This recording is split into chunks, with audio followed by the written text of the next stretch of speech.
Hermanos, buenos días, que el Señor les bendiga a todos. Como siempre, es una responsabilidad muy grande estar delante del pueblo de Dios y delante de Dios, principalmente, ¿verdad? Exponiendo su palabra. Y tal como mencionaba el hermano Isaí, hay aspectos que en muchas iglesias usted va a ver que son inconsistentes, como el aspecto de la adoración. Y meditaba mientras el hermano Isaí comentaba que la razón por la cual se llega a estos tipos de razonamientos o pensamientos que realmente no tienen sentido es porque en última instancia no hay un fundamento bíblico en esas iglesias. El fundamento de la palabra de Dios en la cual todos los miembros de la iglesia estén cimentados. No, estas iglesias carecen de eso. Ciertamente tienen una Biblia, ciertamente el que predica usa la Biblia por un corto tiempo de esas exposiciones, pero realmente no hay un conocimiento bíblico en las bancas de la congregación. Y es por eso que, por más simple que pueda parecernos ahora, una vana repetición no es mala por ser repetición, es mala por ser vana. No tiene fundamento, no tiene sustancia, no tiene contenido. Repetimos ¿por qué? ¿Para qué? ¿Con qué propósito? Entonces en estas iglesias, sí, como dice el hermano Isaí, se repite constantemente. Pero al mismo tiempo cuestionan cualquier otro tipo de oración estandarizada, como una vana repetición.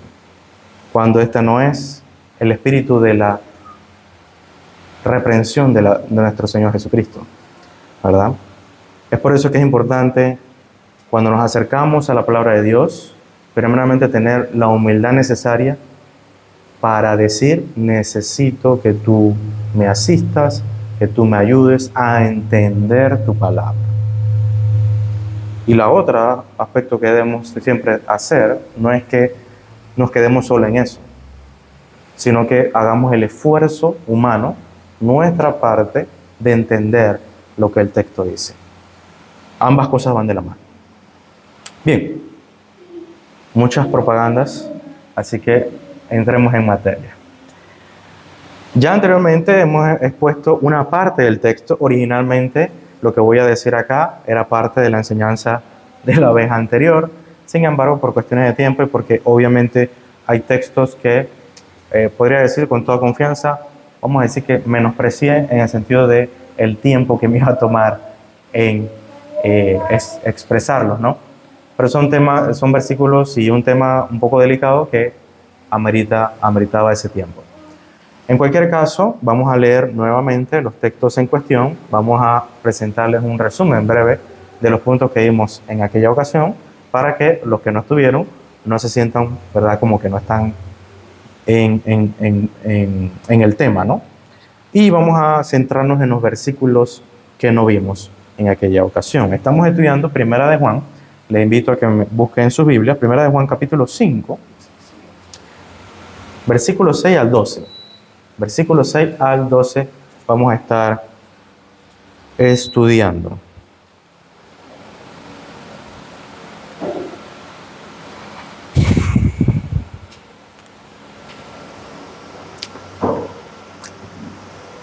Dice la palabra de Dios. Primera de Juan, capítulo 6, versículo 6. Este es Jesucristo, que vino por agua y sangre, no por agua solamente, sino por agua y sangre. Y el Espíritu es el que da testimonio, porque el Espíritu es la verdad. Porque tres son los que dan testimonio en el cielo: el Padre, el Verbo y el Espíritu Santo. Y estos tres son uno. Y tres son los que dan testimonio en la tierra: y el Espíritu, el agua y la sangre. Y estos tres concuerdan en uno. Si recibimos el testimonio de los hombres, el testimonio de Dios es mayor, porque este es el testimonio de Dios, que ha testificado acerca de su Hijo. El que cree en el Hijo de Dios tiene el testimonio en sí mismo. El que no cree a Dios lo ha hecho mentiroso, porque no ha creído en el testimonio que Dios ha testificado acerca de su Hijo. Y este es el testimonio, que Dios nos ha dado vida eterna, y esta vida está en su Hijo. El que tiene al Hijo tiene la vida. El que no tiene al Hijo de Dios no tiene la vida. Padre bueno que estás en los cielos, santificado sea tu nombre, Señor. Te damos gracias por este tiempo. Pedimos que tú nos ayudes a comprender tu palabra, a ponerla por obra. Asimismo te pido, Dios, que tú me ayudes a expresar lo que tu palabra enseña, lo que tu voluntad desea para con tu pueblo, y que no sea yo un obstáculo para mis hermanos en la comprensión y entendimiento de tu palabra. Gracias, Señor, por este tiempo. Te pido que nos bendigas en el nombre poderoso de Jesús. Amén y amén. A modo de resumen, hermanos, permítanme expresar los puntos que vimos en la ocasión anterior cuando estuvimos estudiando los primeros 2 o 3 versículos. Me refiero al versículo 6 hasta específicamente el versículo 8. Mencionamos los demás versículos, sin embargo, no los estudiamos más a fondo. Puntos en concreto. Concluimos que la identidad del Hijo como Mesías, como Dios hombre, es la misma desde su advenimiento hasta su muerte. No hay en Jesucristo ninguna división en sus naturalezas. Como sabemos, nuestro Señor Jesucristo es Dios hombre, verdaderamente Dios, verdaderamente hombre. Lo que sugerían algunos falsos maestros de la época era que había un Jesús y había un Cristo, y este Cristo vino sobre Jesús en el bautismo de Juan el Bautista, y que salió de Jesús, el Cristo, antes de morir en la cruz. Por consiguiente, las expresiones agua y sangre de Juan, que nosotros, aclaro, como lo dije en su momento, si usted no las ha entendido hasta el día de hoy, no pasa nada. Usted no es menos cristiano que nadie. No pasa nada. La realidad es que para el primer siglo, la iglesia de Éfeso, cuando escucha esto, dice, ya entendimos. Listo, perfecto, gracias. Porque era algo contextual de la época. Para nosotros es un crucigrama. Y como estudiamos en su momento, ¿verdad? Son símbolo de 2 eventos históricos en el ministerio de Jesús. El inicio del ministerio público de Jesús, que fue el día de su bautismo, donde los cielos se abren y una voz del cielo dice, este es mi Hijo amado en quien tengo complacencia, este es el Hijo de Dios, ¿verdad? Y al mismo tiempo, posteriormente, en su crucifixión, en su muerte en la cruz, su derramamiento de sangre. O sea, entendemos que ciertamente un centurión traspasó el costado de nuestro Señor Jesucristo. Juan dice que salió sangre y agua de su costado, pero no es exactamente esa la correcta interpretación, sino que el mismo evento de su muerte, nosotros confirmamos que Cristo seguía siendo Dios hombre en ese momento. Era Dios hombre en el día de su inicio ministerial, así como era Dios hombre en el día de su muerte. Segundo punto que vimos, que el acto de testificar, que implica raciocinio, voluntad, no es simplemente una acción, ¿verdad? Como tal, no es solamente hablar. Testificar implica un criterio, raciocinio. Nos muestra a la persona del Espíritu de Dios. El Espíritu de Dios revelando su naturaleza. Entendemos entonces que el Espíritu Santo es la tercera persona de la Trinidad, persona de la Trinidad. Más adelante veremos que también es divino. Se presenta en el texto como uno de los testigos o de los que testifican acerca de esto que acabamos de decir, de que Jesús es Dios hombre. Y por último, expresamos en aquella ocasión que Juan presenta los eventos históricos del bautismo de Jesús y su muerte en la cruz en total armonía con lo que testifica el Espíritu de Dios. El texto dice que los tres están de acuerdo.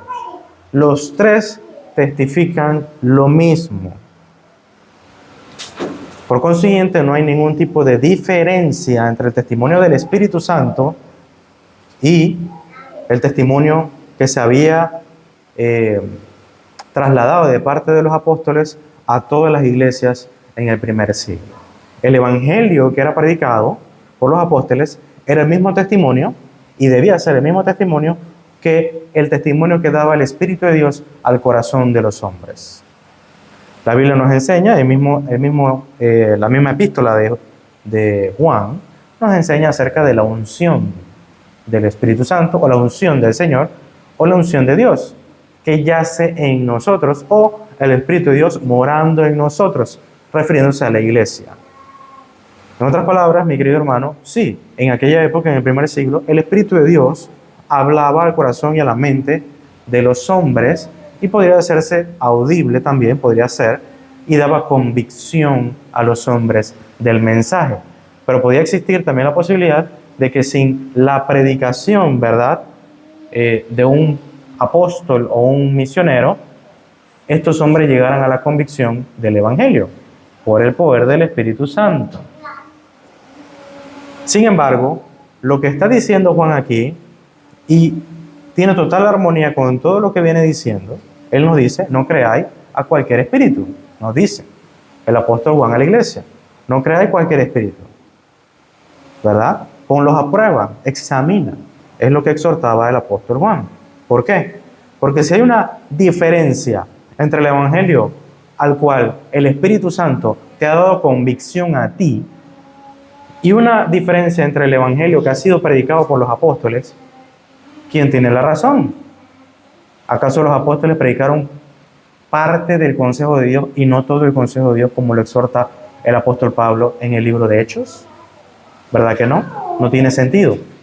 Esto es una excelente exhortación a nosotros, a modo de, ya para iniciar los versos siguientes, una excelente exhortación a nosotros, a que tengamos en cuenta y tengamos presente de que cualquiera que dice que habla de parte del Espíritu de Dios, o que habla de parte de Dios mismo, no puede contradecir lo que ya el Espíritu de Dios dijo, ya dijo. No hay diferencia, no hay contradicciones, no hay cosas que yo sabía que no están escritas, no las hay, porque si no, los testigos no concuerdan. Y esto es lo que Juan está haciendo énfasis a la iglesia, porque si algo había en esa época, eran falsos maestros. Él mismo lo dice, que han salido muchos falsos maestros y falsos cristos por el mundo. Él mismo lo advierte. Por consiguiente, iglesia, si usted recibe a un falso maestro, sepa que el evangelio es el mismo que el Espíritu de Dios testifica. Y es el mismo que yo le he dicho. Por eso se los dije al principio del libro. Lo que yo he visto, lo que yo he oído y lo que todos somos testigos oculares y visibles, yo se lo he dado a ustedes, se los he entregado. No hay un evangelio aparte. No hay otra cosa nueva. ¿Verdad? Y eso es lo que advierte continuamente el apóstol Juan a la iglesia. No en el mismo sentido que el apóstol Pablo a Gálatas, porque Gálatas ya había abierto las puertas, ¿verdad?, de la herejía y de la falsa doctrina a su iglesia, a su casa. Ya había abierto la puerta. En cambio, Juan está haciendo advertencias para que la iglesia no abra las puertas a falsos maestros y que la iglesia se solidifique en Cristo, en el evangelio que ya ha sido predicado y que ellos tienen conocimiento. Ahora bien, pasando un poco los versos complejos del agua, la sangre, todo esto que ya hemos entendido, el versículo 9 nos dice lo siguiente: si recibimos el testimonio de los hombres, el testimonio de Dios es mayor. Porque este es el testimonio de Dios, que ha testificado acerca de su Hijo. ¿A qué hace alusión el apóstol Juan? Aquí hicimos mención de esto previamente, y es algo muy importante que debemos tomar en cuenta. En el libro de Deuteronomio y luego en el Evangelio de Juan, se hace alusión a esto que otra vez Juan dice a la iglesia, pero no de forma explícita, de forma implícita. Ya es algo que ya la iglesia entiende. En el libro de Deuteronomio había una ley judicial, una ley que cualquier miembro de la congregación, me refiero a el pueblo de Israel en el desierto, debía tomar en cuenta para hacer acusaciones o cualquier tipo de afirmación que involucrara a otras personas. Si hacía acusaciones, como por ejemplo, fulano y mi vecino me robó, ¿verdad? Yo tenía que llevar no solamente mi criterio, sino el criterio de alrededor de 3 personas más, como testigos oculares, ¿verdad? O presenciales de los eventos que yo estaba diciendo. De tal manera de que si había una acusación solo por mí, de que alguien había hecho algo malo y presentaba esto a los ancianos, que eran los 70, y los 70 evaluaban el caso y decían, ¿solo tú sabes eso? Sí, yo solo, no tengo a más nadie. Nadie vio nada, nadie sospechó nada, nadie le pasó esto anteriormente, porque había muchas formas en que se podía ser testigo. ¿Qué ocurría? El caso simple y llanamente no procedía. Asimismo, Jesucristo, cuando da testimonio acerca de su mensaje en el Evangelio de Juan, constantemente él habla acerca de que tiene testigos. Y el principal testigo de su mensaje es Dios mismo. Dios es mi testigo, decía Jesucristo. Yo doy testimonio de lo que Dios ha dicho y Él testifica a favor de mí, de mi mensaje. Lo que yo les digo no es mío, es de Él. De tal manera de que lo que Jesús apelaba en su ministerio público era que los escribas, los fariseos, los eruditos de la ley, que como ellos bien decían, se sentaban al estrado o al regazo de Moisés, no era solo una burla realmente, era algo que ellos se daban golpes de pecho de que ellos eran estudiantes de Moisés mismo. Se sentaban al regazo de Moisés. Lo lógico sería que pudieran identificar que Moisés era discípulo del mismo Cristo y que había sido eco de las palabras del mismo Cristo y que el mismo Moisés había profetizado acerca de él diciendo que vendrá un profeta mayor que yo, y su palabra, la palabra de Jehová, estará en su boca. Ese soy yo, dice Cristo. Ustedes debieron hacer clic. Pero ¿qué ocurría? Una cosa que habitualmente se ha utilizado también y se ha tergiversado de parte de las iglesias que son sectas realmente, es que cuando una persona, ¿verdad?, empieza a leer su Biblia y sorprendentemente empieza a llegar a conclusiones diferentes a las que la iglesia o la secta ha llegado, es muy probable que el epíteto fariseo surja, ¿no? No sé si a alguien más le pasó. A ella pasó. Yo era esa y las otras escuelas también. Entonces, me causa un poco de gracia recordarlo porque realmente hasta eso lo malinterpretan. O sea, malinterpretan toda la Biblia, y no solo toda la Biblia, sino que hasta las burlas se malinterpretan. Los fariseos no tenían conocimiento de la palabra de Dios. Los fariseos no eran eruditos de la palabra de Dios.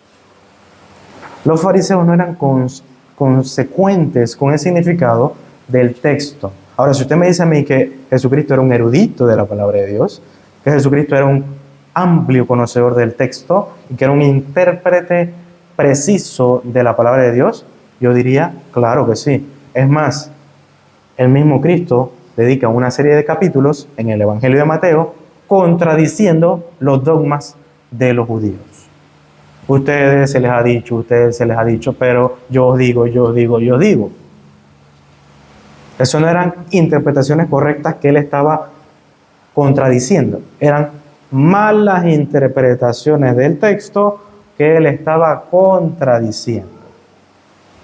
Y hay muchos dogmas que se colocaron por encima del texto, y es por eso que el mismo Cristo cuestiona a los fariseos y saduceos que habían colocado las tradiciones humanas por encima de las Escrituras. Entonces, eso es algo que debemos tomar en cuenta. Así que si alguna vez a usted le dijeron fariseo, usted puede decir, bueno, no, tú eres el fariseo. No, mentira, broma. Yo no dije eso.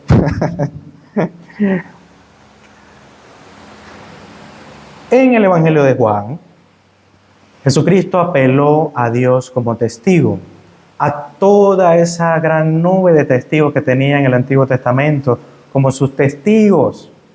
Porque lo que yo digo es lo que la palabra ya refleja, ya dice. Yo no les estoy diciendo algo novedoso, nuevo. Ya lo dice la palabra de Dios. Y cuando los fariseos se oponían a la palabra, era por su pecado. Juan dice que ellos no aceptaron la luz porque no querían que sus obras malas fueran expuestas. Las tinieblas que estaban detrás de ellos.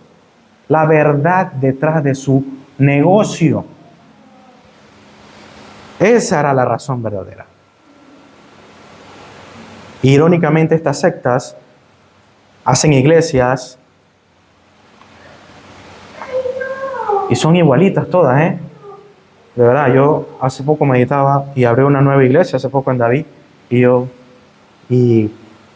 cuál es lo nuevo? ¿Qué enseña? Es lo mismo que la que está al lado, y la que está en la esquina, y la que está en el centro de David. Hacen lo mismo. Es más, una mira a la otra y dice, vamos a hacer eso. ¿Para qué abren esas iglesias? La única razón que yo hallo, y lo digo con toda sinceridad, es por dinero. Nada más. Nada más. No hay ninguna distinción doctrinal, ninguna distinción de tradición, ninguna confesión, ningún catecismo detrás de estas denominaciones. Son lo mismo, solamente que se hacen independientes para que nadie me esté cuestionando nada.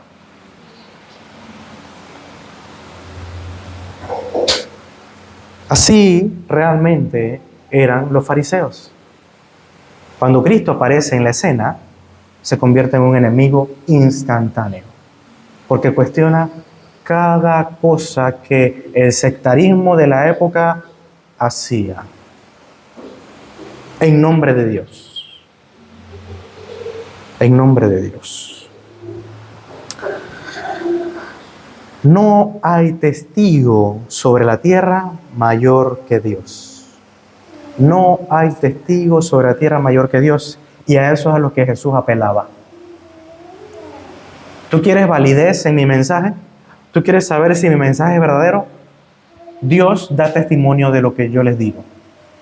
Es lo que decía Jesús. Mi Padre da testimonio de lo que yo les digo.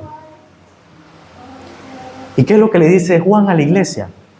Juan le dice a la iglesia, ustedes habitualmente en su diario vivir aceptan, validan, comprueban el testimonio de hombres. ¿Cierto? Sus hijos. Yo no fui, papá, yo no fui. Está bien, hijo, lo que tú digas. Validamos testimonios de los hombres. La justificación de un empleado. Usted disculpe, jefe, lo que pasa es que había tranque. En David. Normalmente nosotros aceptamos por cualquier otra razón habitual, algo común, el testimonio de hombres. Porque nos parece que tiene sentido común, porque nos parece que esta persona es una persona íntegra, no me va a mentir, ¿verdad? Lo hacemos. Eso no está mal a priori. Sin embargo, si lo hacemos con los hombres, si confiamos en los hombres, en el sentido de que hay cosas que nosotros aceptamos de ellos, porque las validamos, porque las comprobamos, ¿por qué dudamos de Dios? ¿Por qué ponemos en cuestionamiento el testimonio de Dios. Si no hay testimonio más veraz y confiable que el testimonio de Dios. Unos versículos antes, Juan nos dice por qué. Juan nos dice, porque el Espíritu es la verdad. Porque el Espíritu es la verdad. Mi querido hermano, no hay un centímetro, un miligramo, una esquinita de duda en Dios. Dios es el testigo más grande y más veraz sobre la tierra. En nadie más podemos confiar. Debemos tener más confianza que en Dios. Hermano, ponga en cuestionamiento lo que yo le diga. Sin duda alguna, siempre. Póngalo en duda de cualquier otro hombre. Este es el argumento de Pablo a los Gálatas. Ponga en duda cualquier argumento, cualquier idea, cualquier cosa que venga, ya sea de mí, o de un ángel del cielo, o de lo que sea, pero de Dios jamás. El Evangelio de Jesucristo, que es el testimonio de Dios, nunca lo ponga en duda. Mi querido hermano, no, yo no dudo jamás del testimonio de Dios. Jamás lo haría. Mi querido hermano, si usted a día de hoy no ha creído en el Evangelio, no está creyéndole a Dios. Si no ha creído al Evangelio, no ha creído a Dios. Debemos tener cuidado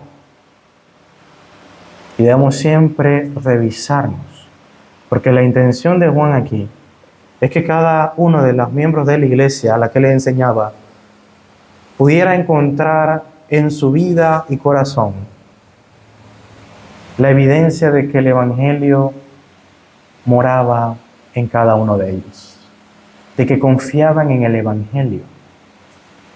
¿Cuántos aquí han participado de este tallercito que se hace mucho en las empresas, ¿verdad?, para mejorar la dinámica, ¿verdad?, entre compañeros, en la que un empleado, uno de los empleados, le dicen: cierra tus ojos, ponte de pie aquí, y ponen a todo el equipo, ¿verdad?, de la empresa atrás, ¿verdad?, a todos los que hablan mal de ti, a todos los que están allí, le dicen al empleado: déjate caer, ¿no?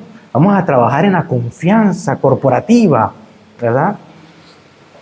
Y le dicen: déjate caer, ¿verdad?, como una muestra, como una siembra para confiar en tus compañeros.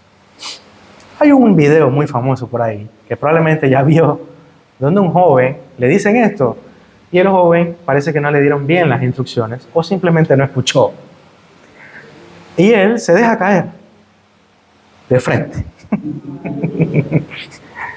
No sé qué pasó después, no me hago responsable de los daños de este joven, pero ese es el video. Me causa gracia, a todos nos causa gracia, realmente. Pero me gusta porque es una excelente analogía de lo que está pasando aquí. Cuando cualquier predicador, ya sea yo, el hermano Isaí o cualquiera, le dice a usted o le dice al mundo: confía en Cristo Jesús como tu Señor y Salvador, te estamos diciendo que tú te olvides de tus propios recursos, te olvides de tu propia fuerza, de tu propia voluntad, de tus propios sueños, que te olvides de todo eso y que confíes en Jesucristo, que Jesucristo te va a sostener y que todo lo que pase a partir de aquí va a ser Cristo quien te guíe, te lleve hasta su destino final. Que el destino final que Dios nos ha preparado para nada más lo es. Es hermoso, precioso. No hay mejor cosa que eso. Este mensaje, por eso se llama Evangelio. Buena nueva. Es una buena noticia.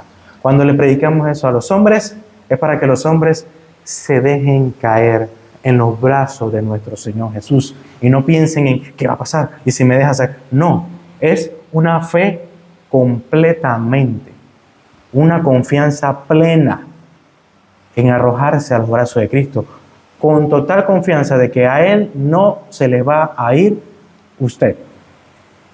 Usted no se va a resbalar, no se va a caer, se le va, ¡ay, se me cayó! No, Jesucristo te va a sostener. La Biblia nos enseña que estamos en su mano. Estamos en su mano. Y Él es nuestro pastor. Nosotros somos sus ovejas. Ahora bien, así como el joven que se deja caer, así mismo muchos dentro de las iglesias, fuera de las iglesias, se dejan caer al lado contrario. Y el resultado, créame, es doloroso. Se dejan caer al lado contrario de Cristo. Confían ciegamente en lo que el mundo les ofrece, en lo que el mundo propone.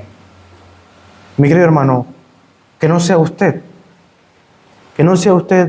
aquel hombre que ha considerado que el consejo y testimonio del hombre es más grande que el testimonio de Dios. Que no sea su caso, que no sea su corazón. ¿Por qué Juan diría esto? Por la misma razón que al final de este libro le dice: hijitos, mis hijos, guardaos de los ídolos, guárdense de los ídolos. Es súper anticlimático este versículo, siempre lo he dicho, cuando llegue allá lo diré de nuevo. Es súper anticlimático. Es como si Juan hubiese terminado el versículo 20, terminó la carta y al final digo, espérate, un momentito. Hijos, guárdense de estos ídolos. Antes de que termine. Súper anticlimático. Pero esa es la razón. Lo que Juan con lo que está batallando es con la misma iglesia, pero está batallando con el corazón de los hombres. Así como usted tiene una batalla, yo le exhorto a que usted confíe en Cristo para ganar esa batalla. Que ningún ídolo se sobreponga en el trono de su corazón, sino que sea Cristo y solo Cristo. Otro punto que surge de este versículo 9 es lo siguiente. Al final del versículo vemos lo siguiente: porque este es el testimonio de Dios. Y usted dirá, ¿a qué se refiere? Bueno, recuerde que hay un testimonio del agua, testimonio de la sangre y testimonio del Espíritu. ¿Y qué está detrás de todo esto? ¿Son testimonios diferentes? ¿Son fuentes primarias diferentes? No. Así como Jesucristo decía, lo que yo os enseño no es mío, sino es de Dios, de mi Padre. Así mismo el Espíritu de Dios, cuando Jesús le dice, Él tomará de lo mío y os lo hará saber, ¿verdad? Decía Jesucristo acerca del Espíritu Santo. Resulta ser, mi querido hermano, que el testimonio del Espíritu, el testimonio del agua y el testimonio de la sangre, no es el testimonio del agua, de la sangre y del Espíritu, es el testimonio de Dios mismo. Todo lo que hemos visto anteriormente, que son esos tres testigos, detrás de todos esos tres testimonios está Dios. Dios es el testigo detrás de esos testimonios. En otras palabras, así como en el bautismo de Jesucristo, en el capítulo 3 de Mateo, vamos a leer esos versículos. Mateo 3, versículos 16 y 17, dice lo siguiente. Si voy muy rápido es por cuestiones de tiempo. Pueden escribir el texto para su posterior lectura. Mateo 3, versículos 16 y 17 dice: Y Jesús, después que fue bautizado, subió enseguida del agua. Y aquí los cielos le fueron abiertos y vio al Espíritu de Dios que descendía como paloma y venía sobre él. Y aquí una voz de los cielos que decía: este es mi Hijo amado, en quien tengo complacencia. Fue Dios Padre quien dio testimonio en aquel momento. Marcos capítulo 15, versículo 39. Ciertamente los cielos no se abren y no hay una voz del cielo. Sin embargo, algo ocurre en el momento de la muerte de Cristo. Cuando Cristo expira, esto es lo que se dice en aquel momento. Versículo 39. Y el centurión que estaba delante de él, viendo que había expirado, clamando así, dijo: verdaderamente, este hombre era el Hijo de Dios. Mi querido hermano, el agua y la sangre dan testimonio, pero dan testimonio porque es Dios quien dio testimonio en esos eventos. Cristo no salió de Jesús en ese momento. Fue el centurión que no lo hizo por voluntad de carne y de sangre. No dijo esto por eso. Así como Pedro no dijo: tú eres el Cristo, el Hijo del Dios viviente, en capítulo 16, versículo 16. No lo dijo por sí mismo. Jesús dijo: eso no te lo reveló ni carne ni sangre. Te lo reveló mi Padre que está en los cielos. Asimismo, el centurión no dijo esto por voluntad de carne y sangre. Lo dijo porque mi Padre te lo reveló. Fue mi Padre. Ningún hombre puede decir esto, si no es porque Dios se lo ha revelado.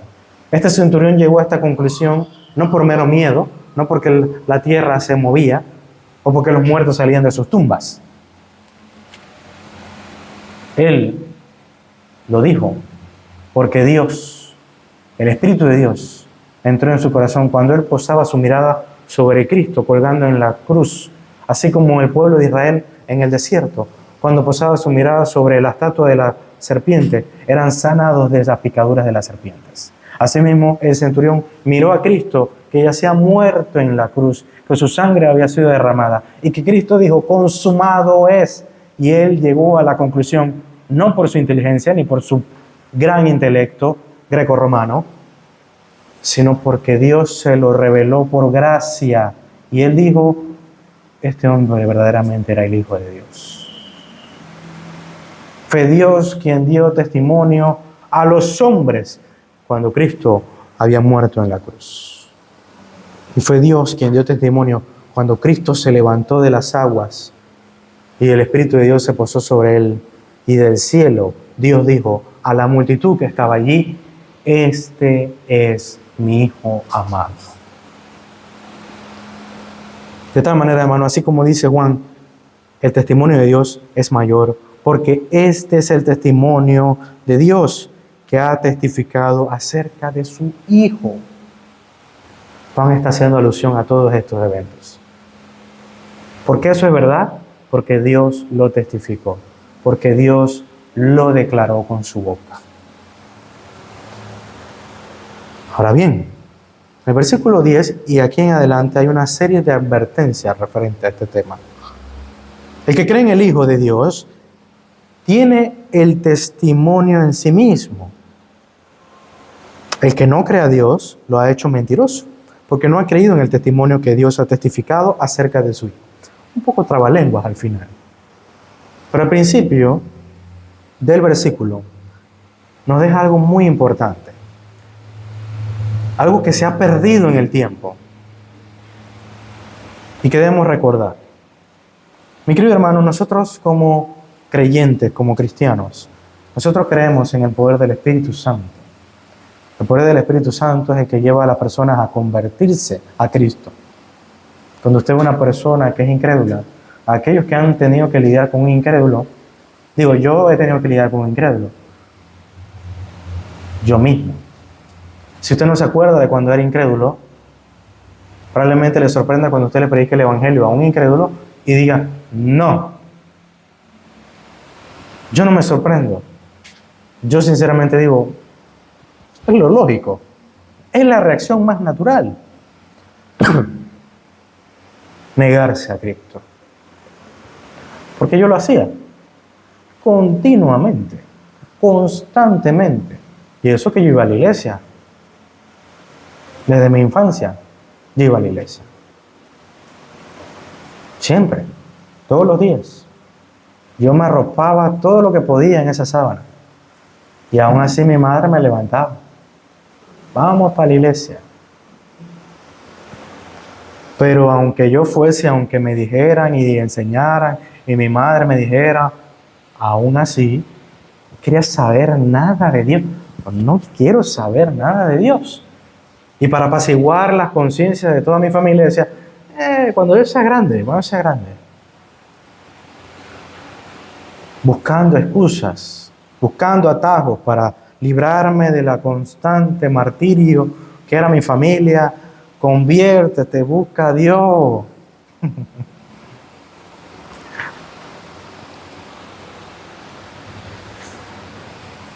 Pero mi querido hermano, nosotros no debemos menospreciar el pecado de la incredulidad cuando nos enfrentamos a ella, ya sean sus familiares, sus amigos, sus compañeros.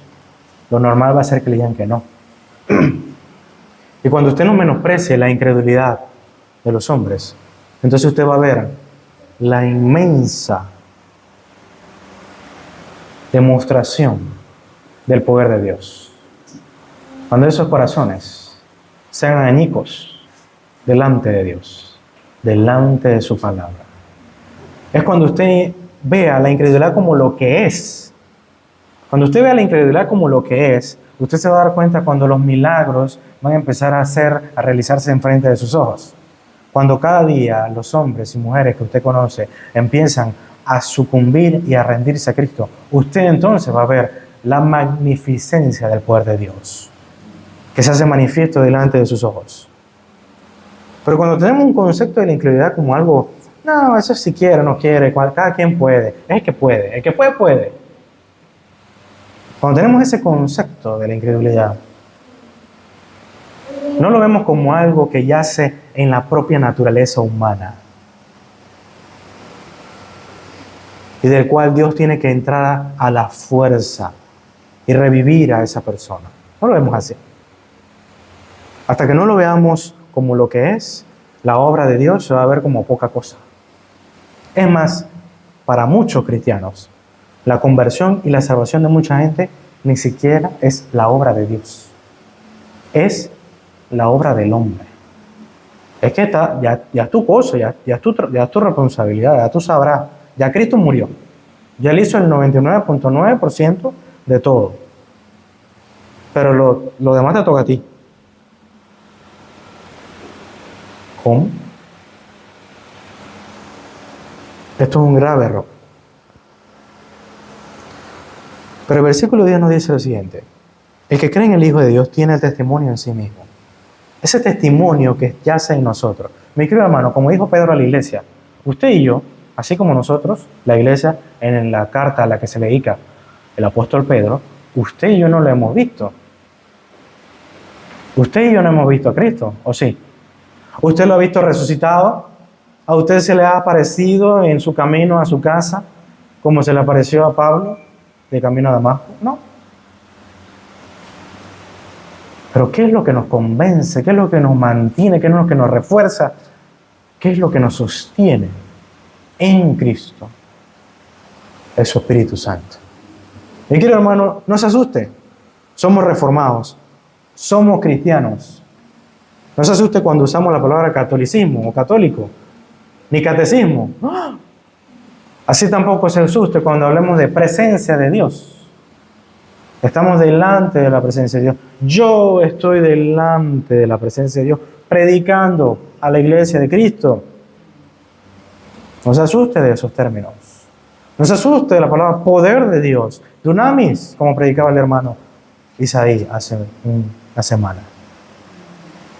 Estos términos se han apoderado, algunos se han apoderado de ellos, y no es un error que nosotros deleguemos esos términos y no los utilicemos para que no nos confundan.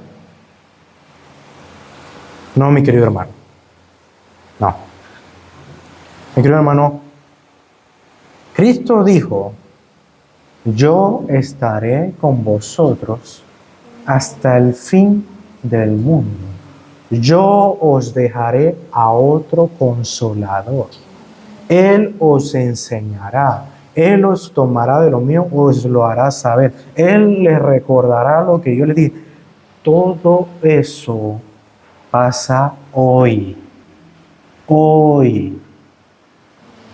Y el Espíritu de Dios debe morar en su corazón, en su interior. Es lo que enseña Juan en su epístola, es lo que enseña Jesucristo, que promete, y por consiguiente no debe ser diferente en nosotros. Si el Espíritu de Dios no yace en nosotros, mi querido hermano, usted y yo no somos cristianos. Si el Espíritu de Dios no habita en nuestros corazones, usted y yo, mi querido hermano, somos cascarones vacíos, actuando con una falsa piedad. Porque la única forma de vivir como cristianos, es vivir en el Espíritu. Romanos 8. Lo dejo para su estudio posterior. Debemos vivir en el Espíritu. Debemos vivir como personas espirituales, porque es la única forma en que podemos ser imitadores de Cristo. Imitadores de Cristo. Ahora, lo contrario a esto es que el que no cree a Dios lo ha hecho mentiroso, porque no ha creído en el testimonio de Dios que ha testificado acerca de su Hijo. ¿Qué significa esto? Mi querido hermano, así como dije hace un momento, la incredulidad no es una condición patológica. No es una enfermedad que algunas personas tienen y otros no. Ah, no, gracias a Dios, yo no soy incrédulo. Ellos sí, lamentablemente, lástima. La incredulidad no es una enfermedad. Por consiguiente, la incredulidad, mucho cuidado aquí, hermanos, la incredulidad es un pecado. Los hombres no son víctimas por su incredulidad. Los hombres son responsables por su incredulidad. Esa es la realidad. Son responsables delante de Dios por no creer y confiar en nuestro Señor Jesucristo. Y al no creer en nuestro Señor Jesucristo, se está diciendo lo siguiente: ese testimonio que tú dices, eso es mentira. Eso no es verdad. Porque ¿qué persona en su sano juicio, mi querido amigo, mi querido hermano, rechazaría un testimonio verdadero?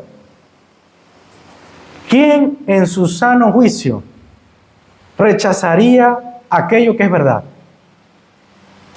Nadie. El testimonio que es verdadero es aceptado por todos, menos el mentiroso. Aquel que miente, aquel que ama la mentira, aquel que le conviene esa mentira, va a rechazar cualquier testimonio verdadero. Por consiguiente, aquel que dice, yo no creo en eso, nada, yo no creo en religiones, no creo en eso de Cristo, Jesús, no, yo no creo en nada de eso. ¿Para qué? No es solamente una víctima, no es, ay, qué lástima, sino que es una persona responsable delante de Dios, que va a dar cuentas delante de Dios, como leemos, recitamos todas las semanas en el credo de los apóstoles. Cristo vendrá a juzgar a los vivos y a los muertos. Y tal como dice Timoteo, Él juzgará a los vivos y a los muertos. Así que todo hombre tendrá que dar fe de lo que hizo y lo que no hizo. El incrédulo está diciendo, eso es mentira, y el que lo dice es un mentiroso. ¿Y quién testifica acerca de su Hijo? Dios mismo. Es Dios Trino quien testifica este evangelio, este mensaje. Si decimos no creo en eso, no me interesa eso, es porque le estamos diciendo a Dios, mentiroso, lo que tú dices es mentira. No es poca cosa la incredulidad. Es un pecado gravísimo. Y es un pecado, mi querido hermano, que no tiene perdón. Ese es el pecado imperdonable. Y dirá, ¿cómo así, hermano? Bueno, la incredulidad que no se confiesa y que no se arrepiente sería un pecado imperdonable. Porque la incredulidad por sí misma no se puede perdonar. No deja de ser incredulidad, a menos que haya fe, a menos que haya verdadera convicción, arrepentimiento. Lo contrario de la incredulidad es la verdadera fe. Por consiguiente, si una persona persiste en su incredulidad, no hay perdón de ese pecado. No hay perdón. Ese es el único pecado imperdonable, el pecado no confesado, no arrepentido. Nosotros somos ofensores si permanecemos en la incredulidad. No somos víctimas, somos ofensores. Este es el testimonio. Que Dios ha dado vida eterna y esta vida está en su Hijo. Mi querido hermano, usted le puede pedir muchas cosas a Dios. Muchas cosas le puede pedir a Dios. El Señor se las va a conceder. Algunas sí, otras no. Y esto sonará un poco fuerte, pero realmente es así. Y meditaba mientras pensaba en esto, si lo decía o no. No vaya a ser que hiera a alguno, pero en el análisis final es así. Nada de lo que usted ha recibido, nada, absolutamente nada. Ningún regalo, ninguna dádiva, ningún don que usted haya recibido sobre esta tierra es más grande que el don que Dios le ha dado a usted, que es su Hijo, Jesucristo. Ahora sí suena bonito. El problema es cuando lo contrastamos, ¿no? A los padres, yo lo sé. No lo he vivido, pero yo lo sé. Sus hijos son un tesoro invaluable.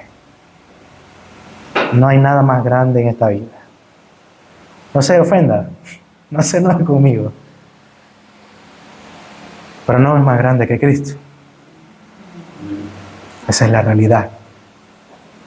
Esa es la realidad. No hay regalo sobre la tierra que sea más grande, más hermoso, más valorado que Cristo mismo.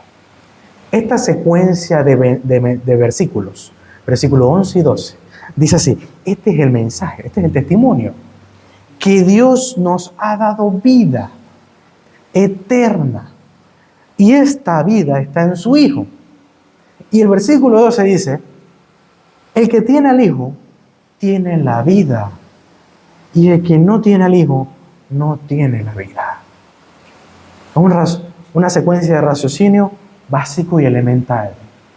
Pero dentro de esa serie de frases tan básicas y elementales para nosotros, se encuentra la verdad enorme de que Dios nos ha dado un gran regalo y es su Hijo, Jesucristo. La vida eterna no está separada de Él. No podemos obtener la vida eterna fuera de Él, aparte de Él, por un atajo que no sea Él.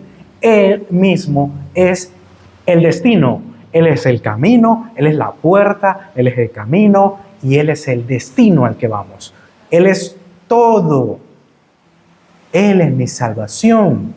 Él es mi resurrección. Él mismo dice, yo soy la vida. yo soy el camino, yo soy la puerta, yo soy la resurrección. Eso es el Evangelio, eso es el testimonio de Dios.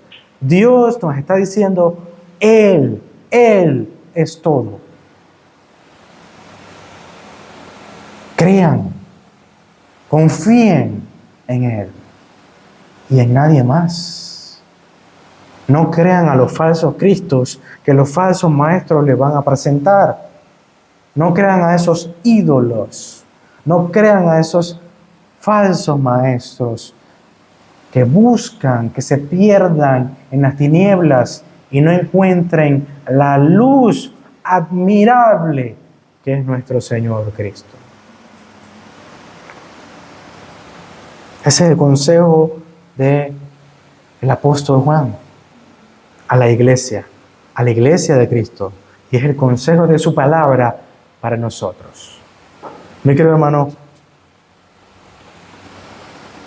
hoy que es el día del Señor, mientras usted va a su casa y usted medita en estas cosas, siempre recuerda a su familia, recuérdese a usted mismo el Evangelio de Cristo, el Evangelio de Dios. Cuando alguien ponga en duda la veracidad de este mensaje, y cuando me refiero a alguien, me refiero a usted mismo. Cuando su corazón parezca dudar, cuando su mente parezca cuestionar esto que usted hoy abraza, recuérdele que tiene 3 testigos de un lado. ¿Y a quién tienes tú? Cuando el viejo hombre emerja de las profundidades del agua, como le pasaba a Lutero, y venga a cuestionar el mensaje que hoy ha creído, usted recuérdele a estos testigos. De este lado yo tengo al Padre, al Hijo, al Espíritu Santo. Y para terminar, tengo su palabra, que ha sido preservada por más de 2 milenios. Se han quemado libros, se han quemado tratados. Hoy hay textos extintos, cartas que se aparentan haber existido, pero nunca se ha encontrado un solo manuscrito. No hay libro sobre la tierra que tenga más manuscritos que este. Porque había una necesidad imperante en el corazón de los hombres cuando este mensaje llegaba a sus corazones. Y era que todo el mundo lo sepa. Que todos lo sepan. Así que cuando tu corazón lo niegue o dude, hazle saber este testimonio. No tu testimonio personal, este testimonio. Acalla las dudas de tu corazón con este testimonio y con estos testigos. Y una vez que lo hagas, acalla las dudas de los que están afuera. Padre bueno que estás en los cielos, santificado sea tu nombre. Gracias, Señor, por tu palabra. Gracias, Señor, por tu testimonio. Gracias, Señor, porque tú eres todo lo que necesitamos y nada más necesitamos. Te damos gloria y honra en el nombre de Jesús. Amén y amén.